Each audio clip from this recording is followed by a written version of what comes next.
C'était une bonne transition avec la dernière présentation. Donc c'est Madame Fall qui est chef de projet à VDCOM. Donc VDCOM, c'est un institut pour la transition énergétique qui travaille sur le véhicule communicant et décarboné. Et donc Madame Fall va nous faire un petit panorama de ce qui va se passer dans les prochaines années en matière de véhicules autonomes. Oui, bonsoir à tous. Merci de m'accueillir ici chez Vinci. Donc VDCOM, effectivement, est un institut pour la transition énergétique dédié aux véhicules autonomes, décarbonés et communicants. Et moi, je suis responsable d'un projet qui s'appelle Infrastructure, et donc c'est sur l'angle des infrastructures que je vais vous parler du véhicule autonome. Alors déjà, juste pour recaler un petit peu ce dont on parle, pour nous, quand on parle du véhicule de demain, c'est un véhicule qui est électrique, partagé et autonome, et connecté évidemment.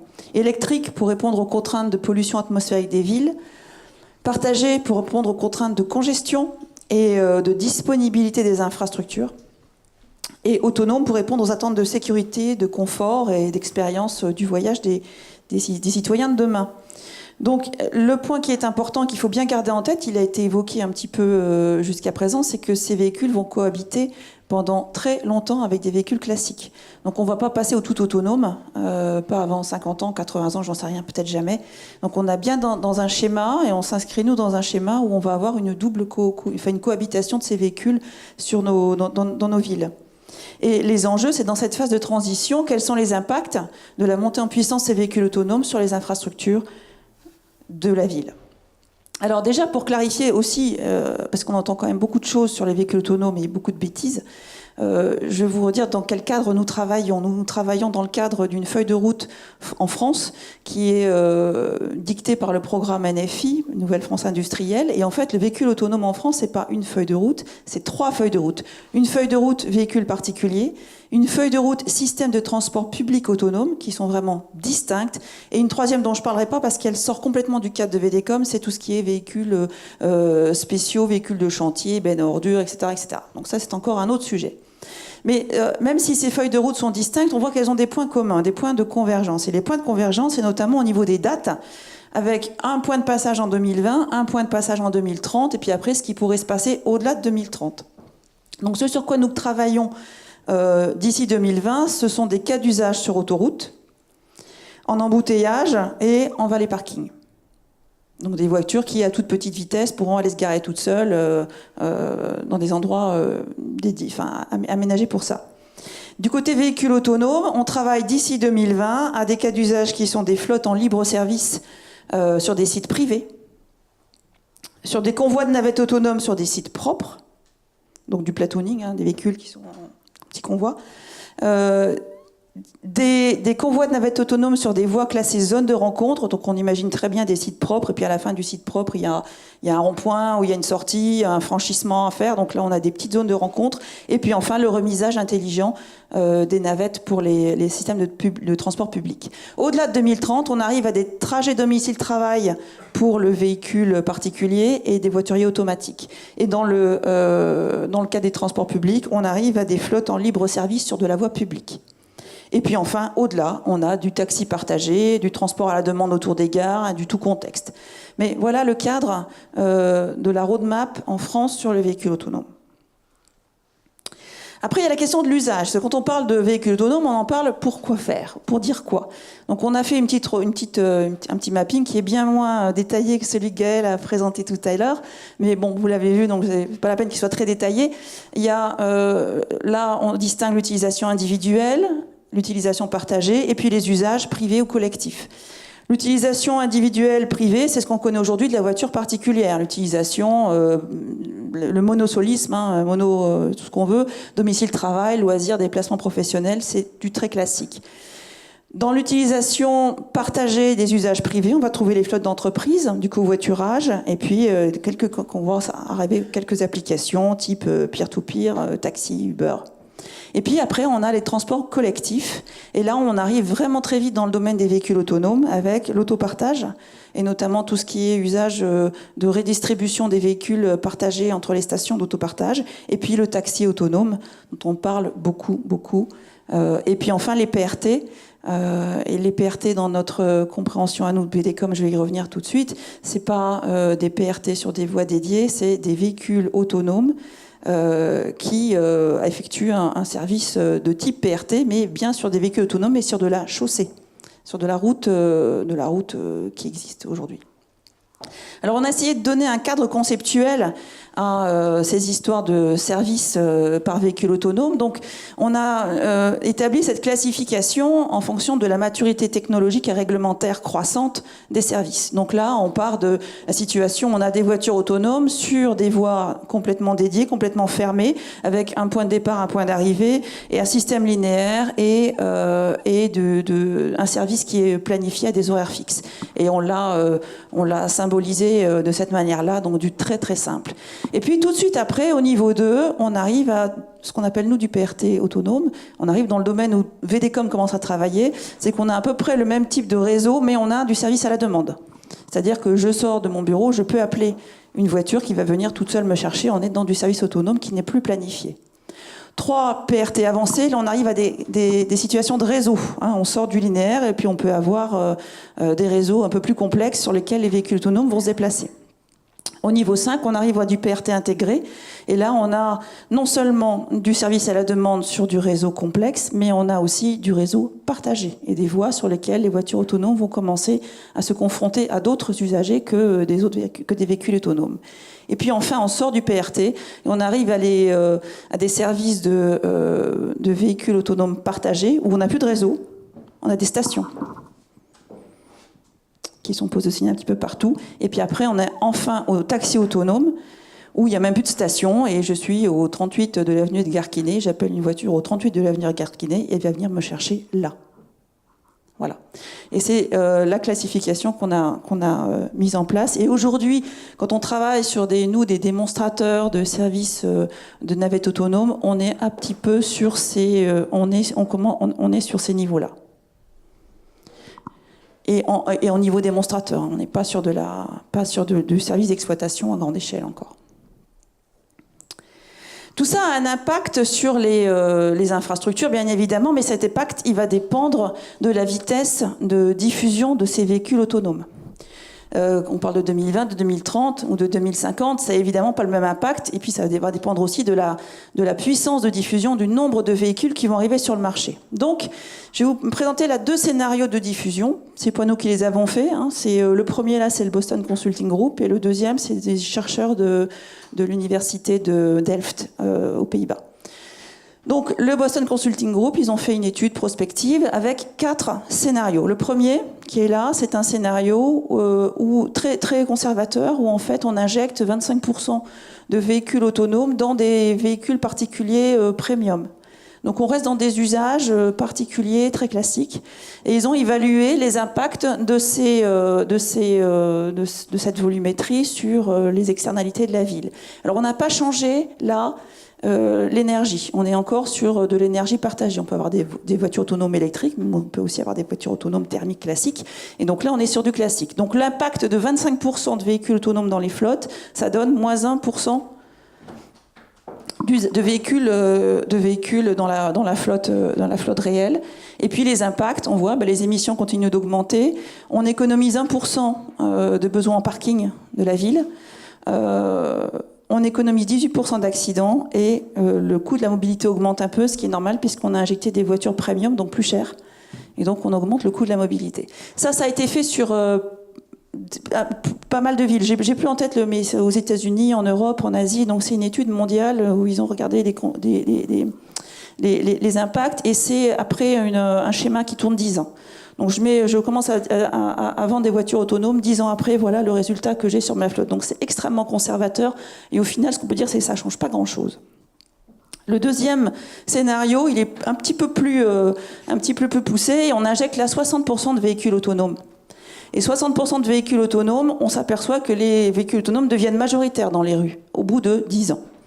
Et les impacts, c'est moins 8% de flotte, plus 12% d'émissions, parce qu'on est toujours sur des schémas énergétiques classiques.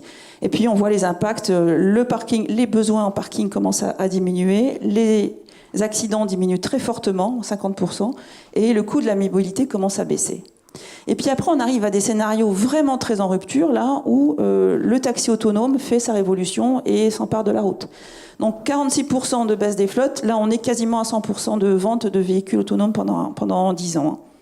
46% de baisse de véhicules sur les chaussées, 46% de baisse du parking, 73% de baisse des accidents et 16% d'économie de coûts. Et puis enfin, si ces taxis sont partagés, là on arrive à des impacts très très importants sur le nombre de véhicules dans la ville et on commence à voir sérieusement baisser les émissions de CO2. Il y a un deuxième jeu, je vous en fais grâce parce qu'il commence à être tard, il y a un deuxième jeu où les véhicules autonomes sont des véhicules électriques. Et là, tout de suite, on voit baisser les émissions et on arrive à des gains en termes d'émissions carbonées qui sont évidemment très très très importants. Mais je voulais montrer sous cet angle-là parce que ça illustre bien le fait que si on veut avoir des externalités importantes, mesurables en termes d'émissions, il faut vraiment passer à l'énergie électrique très rapidement. Voilà. Deuxième scénario, c'est celui qui a été publié cet été. Ça a été publié, une publication de juillet 2016. Donc c'est une équipe de chercheurs de Delft et ils ont fait l'étude sur les Pays-Bas. Et donc ils ont identifié les drivers, les points qui allaient permettre d'augmenter la rapidité de diffusion des véhicules autonomes. Et ils les ont classés sous ce mapping. Alors vous avez deux axes. En abscisse, vous avez la maturité, le côté porteur des politiques publiques, donc à gauche des politiques publiques plutôt conservatrices et à droite des politiques publiques qui sont plutôt favorables aux véhicules autonomes et qui notamment favorisent fortement la mise en place d'expérimentations. Ce qui, on va le voir, a un impact fort sur la maturité technologique, évidemment. Et puis en ordonnée, il y a la maturité technologique elle-même. Donc en bas, une maturité technologique plutôt faible, avec des véhicules qui arrivent, on le voit, en 2040-2045. Et puis en haut du graphique, une maturité technologique plus forte. Donc ça nous donne 4 scénarios possibles. Le premier s'appelle stand-by. Donc des véhicules qui arrivent assez vite finalement en 2030, mais avec des politiques de transport et des politiques réglementaires assez restrictives, une croissance économique faible, et il ressort de leur étude que la croissance économique est un vecteur très important d'augmentation de la diffusion des véhicules autonomes, des clients qui sont assez attentistes et des problématiques environnementales assez peu prégnantes. En bas, une disponibilité en 2045 avec des politiques publiques qui sont restrictives, une maturité technologique qui est faible, une croissance qui est faible et des clients qui sont négatifs et réfractaires. Là, une disponibilité en 2040, une réglementation qui est plus favorable, mais là aussi un contexte à la fois économique et d'acceptabilité des clients qui n'est pas très favorable. Et puis enfin, le scénario qu'ils ont appelé Essor, qui, là où tout est favorable, tous les feux sont au vert, donc la politique publique, elle pousse, les expérimentations ont lieu, les véhicules arrivent très vite, les clients sont favorables et l'environnement est très favorable à tout ce qui va permettre l'évolution des technologies décarbonées. Donc voilà les résultats de ces différents scénarios en termes de pénétration des véhicules autonomes dans les flottes. Ça va de là, le scénario le plus défavorable en 2030, avec une part de la flotte totale de 1% et une part des kilomètres parcourus de 1%, donc quasiment rien, à tout en haut, part de la flotte 11%, part des kilomètres parcourus en 23%. Mais ce qui est intéressant, c'est de regarder 2050, où on arrive à 70% des kilomètres parcourus par des véhicules autonomes. Et donc là, on est encore dans des schémas mixtes de cohabitation, mais où la part des véhicules autonomes devient très importante. Et on peut imaginer, bien sûr, que tout ça a des répercussions différentes sur les infrastructures en fonction du scénario qui se mettra en place. Alors voilà comment nous, on voit les impacts, les enjeux pour les infrastructures. On parle de dimensionnement, d'infrastructures évidemment, de financement, de réversibilité, parce qu'on voit que ça va évoluer, donc ça va bouger, il va falloir faire des choses qui vont pouvoir être réversibles. On parle du choix de l'échelle. C'était intéressant pour moi d'entendre tout à l'heure que vous en parliez aussi au niveau énergétique, mais bien sûr, on parle de l'échelle territoriale, de la tarification, de la sécurité, de l'énergie, de la connectivité, etc. etc. Voilà le résumé des enjeux. Je vais prendre 2 exemples, l'énergie, parce que les flottes électriques, il faut les charger, et puis après la route. Donc l'énergie, voilà un petit exemple de la multiplicité des enjeux qui sont liés à l'électrification des véhicules. Quelle source d'énergie embarquer ? Quelle mobilité et quels usages du véhicule électrique? Est-ce que ce sont les mêmes que celles du véhicule thermique? Et sinon, quelles sont les différences? Quelles infrastructures de recharge on va proposer et où est-ce qu'on va aller les positionner? Quelle distribution d'énergie? Quel lien avec le logement et avec le lieu de travail, évidemment? Est-ce que je recharge dans le logement? Donc comment est-ce que ça va se mettre en place? Avec quel business model? Ou est-ce que je recharge dans l'entreprise? Avec quel business model? Et quel urbanisme? Quels sont les impacts sur l'organisme de tout ça? Pour être un petit peu plus précis, on distingue nous deux grands enjeux sur la politique énergétique. D'abord, il va y avoir l'augmentation de la consommation. Donc, la consommation augmente globalement avec l'augmentation des flottes électriques. Et puis en haut, en plus des pics de charge. Donc quels sont les impacts sur le réseau de distribution énergétique et est-ce qu'il n'y a pas besoin, par moment et par endroit, de renforcer ce réseau? Ensuite, il y a le renforcement des énergies renouvelables qui sont intermittentes. Il y a du vent ou il n'y a pas de vent, les éoliennes ne font pas pareil. Et là, c'est un défi pour l'équilibrage du réseau. Donc à la fois un défi de dimensionnement parce qu'il va falloir le renforcer et en plus un défi d'équilibrage pour le stabiliser. Derrière, les défis, ils sont multiples. Le ratio minimum de véhicules parqués, en fonction du nombre de véhicules qui se rechargent en même temps, j'ai pas le même impact sur le réseau. Le coût élevé de l'infrastructure de recharge. Le manque de business model et de business d'affaires clair. Le risque de lock-in technologique. Est-ce qu'on n'est pas en train de se fourvoyer dans des technologies de recharge qui n'ont pas d'avenir? Est-ce qu'il n'est pas urgent de regarder, de dézoomer un petit peu, de regarder ce qu'on peut faire d'autre? Les droits d'accès restrictifs aux différents marchés de l'électricité, même si ça évolue un petit peu là récemment, et puis l'évolution des règles pour ce qui concerne les infrastructures de recharge. En revanche, derrière tout ça, il y a une grande opportunité, c'est de transformer la stratégie grid, véhicule grid, et de combiner la recharge électrique et la mobilité électrique pour voir quels sont les services que ces flottes électriques peuvent rendre au réseau de distribution et réciproquement. Sur la route, là j'ai zoomé, j'ai pris un cas qui est le cas autoroutier. Donc c'est des grandes discussions, hein. On est en train d'ouvrir en France cette réflexion sur l'impact du véhicule autonome sur l'infrastructure et comment est-ce que l'infrastructure va devoir s'adapter pour répondre à ça. Et doit-elle s'adapter d'ailleurs? C'est un débat. Il y a une école qui dit les véhicules autonomes, ils iront partout, il n'y a pas besoin d'infrastructure.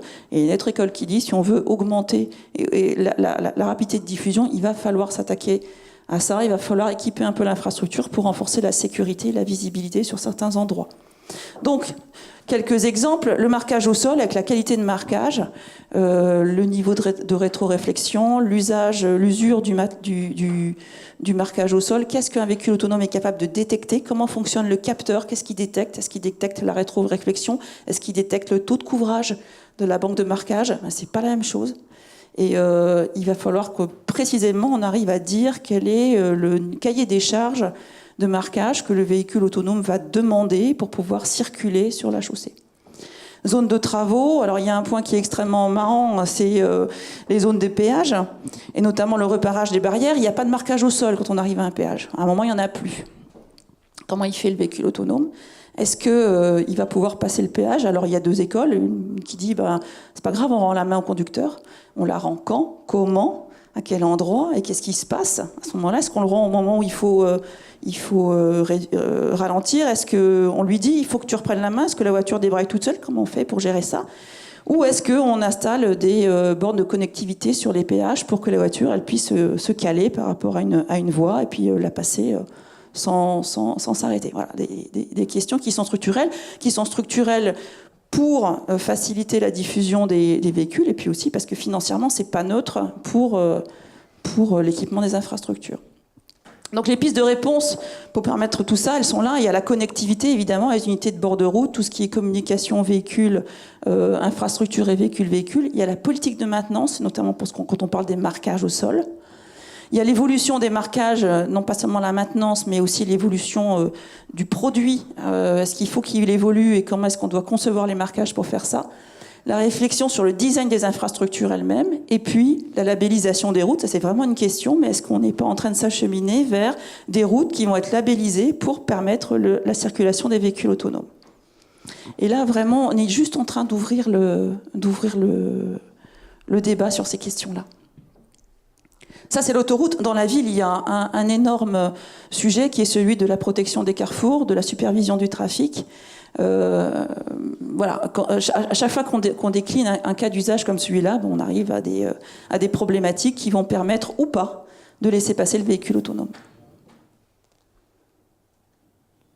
Donc les enjeux, en synthèse, on a des questions technologiques, systémiques, économiques qui sont encore ouvertes.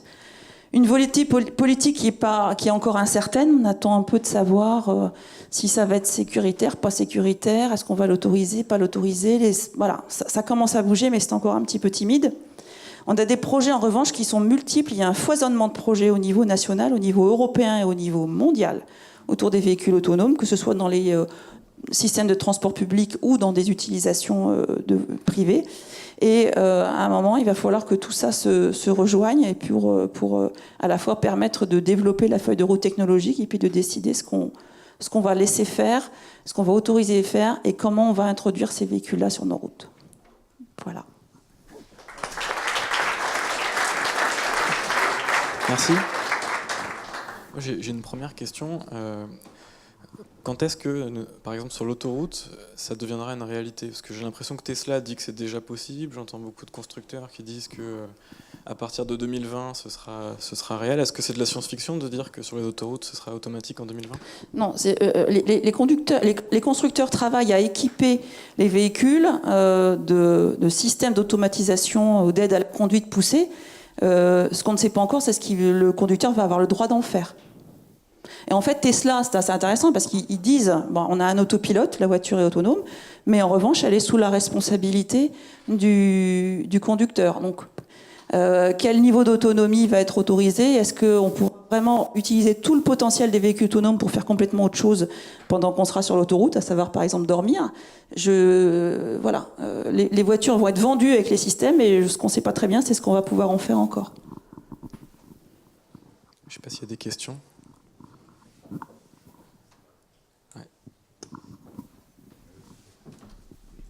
Vous disiez qu'il y a un débat sur le fait de savoir si quel va être le rôle de l'infrastructure dans l'interaction avec le véhicule ou pas. Quels sont les éléments de décision ou de choix qui permettraient de pousser dans un sens ou dans l'autre? Il y a déjà un élément économique, il va falloir chiffrer ce que représente l'investissement de cette infrastructure et on pourra le chiffrer vraiment quand on aura fait quelques expérimentations qui vont permettre de démontrer... Voilà. Donc ça, c'est le premier point. Le deuxième point, c'est de dire qu'est-ce qu'on veut. Est-ce qu'on veut, mais ça c'est vraiment un point politique, est-ce qu'on veut accélérer la diffusion des véhicules sur toutes les routes?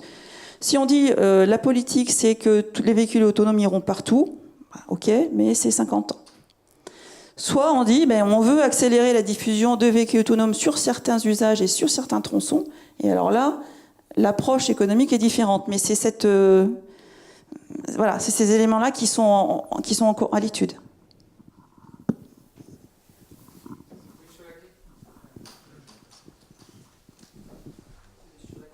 Des voies labellisées, parce que je vois qu'on en parle de plus en plus, mais en y réfléchissant, est-ce que c'est pas très difficile dans la mesure où il faudrait un accord européen, parce qu'on n'imagine pas, on a du mal à imaginer qu'en France on ait des voies labellisées et une fois que la voiture plus ou moins autonome va ailleurs, il n'y a plus de voies autonomes. Et puis je suppose que les critères de labellisation vont dépendre de la voiture, vont dépendre du constructeur.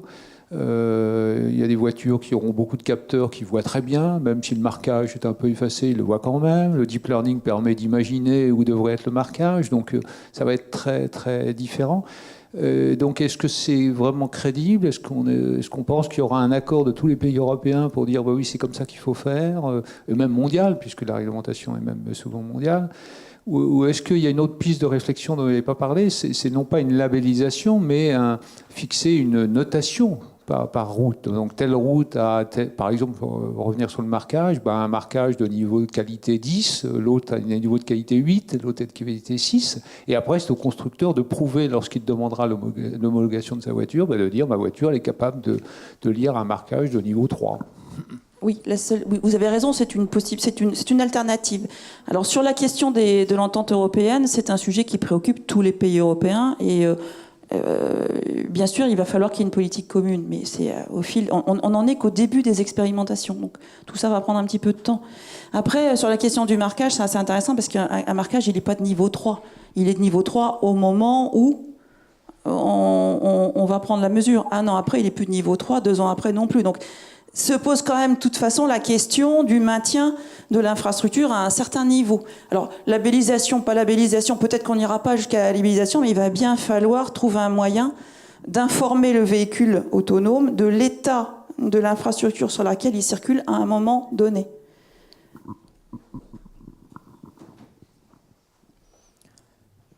Merci. Ah, il y a une dernière question.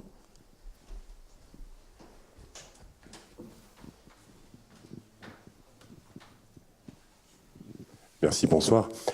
Pour revenir sur tout à l'heure les scénarios BCG, la première série que vous avez montrée, je suis un petit peu étonné par certains ratios, où 1% de dépossession automobile, par exemple, peut générer jusqu'à 18% d'accidents en moins. À l'inverse, quand on est à 47% de mémoire de dépossession, on continue à faire plus 37% en pollution. Est-ce que vous avez pu rentrer un petit peu dans la cuisine de ces calculs? C'est un scénario BCG. D'accord. C'est pas moi qui l'ai fait. Il y a un mix dans cette affaire-là entre le taux de possession, le nombre de voitures qui circulent et le fait que ces voitures soient partagées ou non. Après, le nombre de voitures circulant a un impact lui-même sur les usages et sur la demande de mobilité. Il y a un moment où il y a moins de voitures sur les routes, mais les gens circulent moins ou plus. Et donc, il y a comme ça des effets croisés qui font que honnêtement, je pourrais pas vous donner le détail des algorithmes, mais cela dit, en revanche, le rapport complet se trouve très bien sur Internet. Et je vous invite à aller le consulter et puis ça vous donnera peut-être un niveau de détail plus important que celui-là, en tout cas. Merci beaucoup. Je pense qu'on peut vous applaudir une dernière fois.